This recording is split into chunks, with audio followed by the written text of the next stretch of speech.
The MLB season powers on, and the Philadelphia Phillies continue to evaluate how many chips to push in at the trade deadline. With this deadline rapidly approaching and Dave Dombrowski and Rob Thomson set to make some significant decisions, the Phillies have been linked to another notable bullpen arm and one that has me a bit more fired up today. So, do want to dive into the latest, who exactly this name is, and if it does make sense for the Phillies. Recording this after the 1-0 loss at the hands of the Astros last night to open up that series, where Ranger Suarez pitched incredible. Probably going to be dropping my Ranger video beforehand because did give me some thoughts on Ranger Suarez and why he has to remain with this Phillies organization. But to dive deeper into that into a different videos here. But instead, do want to talk about the topic of today, which is, of course, that MLB insiders tab Twins Fireballer as the best fit for the Phillies. This coming from Jacob Montes of Athlon Sports here. And he starts off in the opening paragraph stating, the bullpen has not been the brightest spot for the Philadelphia Phillies. As a whole, the Phillies relief corps own a 4.63 ERA entering Tuesday, which is the fifth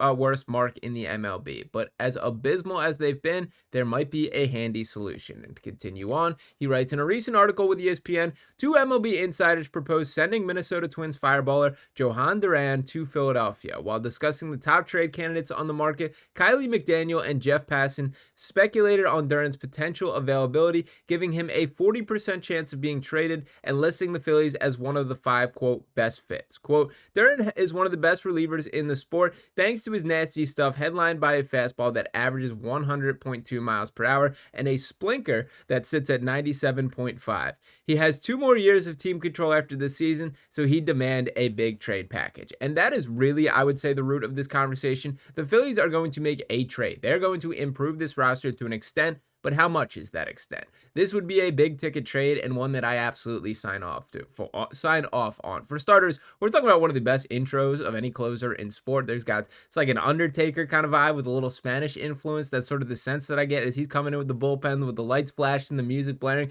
I love it, and the stuff is there. To kind of hint on what Duran has specifically produced on the season, that he's pitched in 36 games, 34.1 innings, has struck out 39 across this period, allowed just 25 hits overall. That is 6.6 hits per 9 innings, a 1.57 ERA, a 1.107 whip there. He is just 27 years old, 6'5". He's a big dog on the mound. I'm in on the Johan Duran experience here. And to talk a little bit deeper, do want to reflect back on the article before I continue. And he states, as the insiders noted, Duran boasts a four-seamer that averaged 100.2 miles per hour. As it stands today, that is the second highest average four-seamer velocity in the game, second only to Mason Miller, who's another topic or a player that we have discussed here, and the results have been awe striking. In 34.1 innings this season, Duran owns a career best 1.57 ERA with 39 strikeouts. If Duran is on the market this time around, he'd certainly be a hot commodity, receiving plenty of interest. Sitting at 37-41,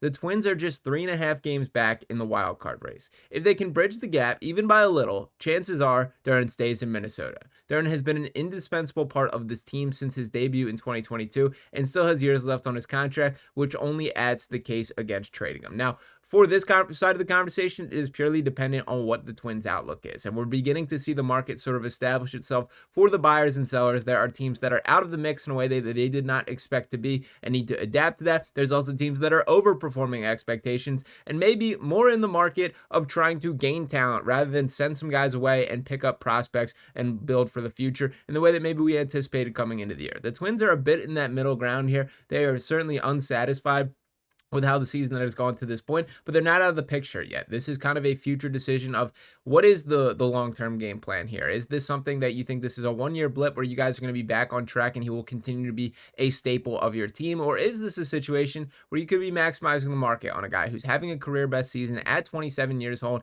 And if there are some concerns on this Twins team internally, maybe you do look to move. I don't know how the Twins are ultimately viewing things there. I do think that every guy has a price in the MLB, and I think the Phillies should be looking to capitalize on that principle specifically. And my biggest point from the Phillies perspective here is I'm sick of the bargain bin. That for too long, we've seen this organization sign Max Kepler on a $10 million deal and hope that's good enough. We've seen them bring in Carlos Estevez to try a guy who was fine, was helpful, but certainly not the fix in that way. You could make the case that this bullpen needs multiple arms, and that is the reason why you should be targeting those sort of bargain bin type guys, but I think you swing for the fences here. This team needs a closer. It's been too long since there has been a guy to be the guy, and I understand they're trying to make Orion Kerkering fit fit in those shoes here.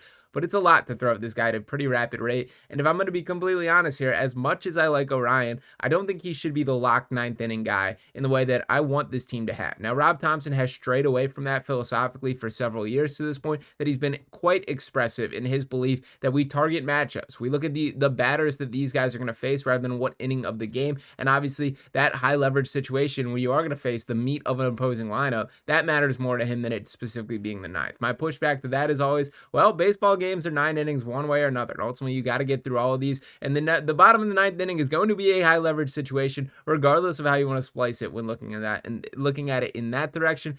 So there is a bit of comfortability in me right there that we just have a guy that can be the ninth inning guy. Now, there's another report making its rounds way that I think is a little interesting, and I read a bit differently than I think the vast consensus here. And I want to start off with this from Jason Stark, who tweets out, quote, "We feel like we have a legitimate chance to win. New from me. Dave Dombrowski said on Starkville that when your team is that good, quote, you may give up a little bit more than you would want to make the right deadline deal. I wrote about the Phillies' plans." Now, there's a lot of people that read this article and came away with the takeaway that basically Dombrowski is talking out of both sides of his mouth a little bit and also is not committed to going all in the way that I think most of us hope should be the case here. Now, the first thing that I will say to that is general managers lie, man, that it is not in their best interest to put their exact blueprint and game plan out there to the public, that they're going to have these conversations behind closed doors, in negotiations with other teams, taking the proactive steps to make these things happen rather than just talking about it to the public. That does not do anything except hurt your leverage in these situations. And I did want to pull up this quote tweet of it as well, which I thought had some interesting points. This coming from Alex Cole, who says, "A lot here, great article. For starters, Bryce Harper approached Dave Dombrowski about adding a right-handed bat, and he said, quote, well, Bryce has said that, Dombrowski said. Bryce will be willing to do whatever needs to be done, and that's one of the many things that are great about him. But I really would prefer not to do that. Dave Dombrowski is focused on adding a strong bullpen arm and turning his starters into relievers. We also could see Justin Crawford soon." I'm skeptical of the Justin Crawford conversation just because I feel like if the Phillies viewed him as ready, we would have seen him already. That we know what the deal is with Brandon Marsh, who's been playing much better of late, Johan Rojas, who we know who he is as a baseball player at this point.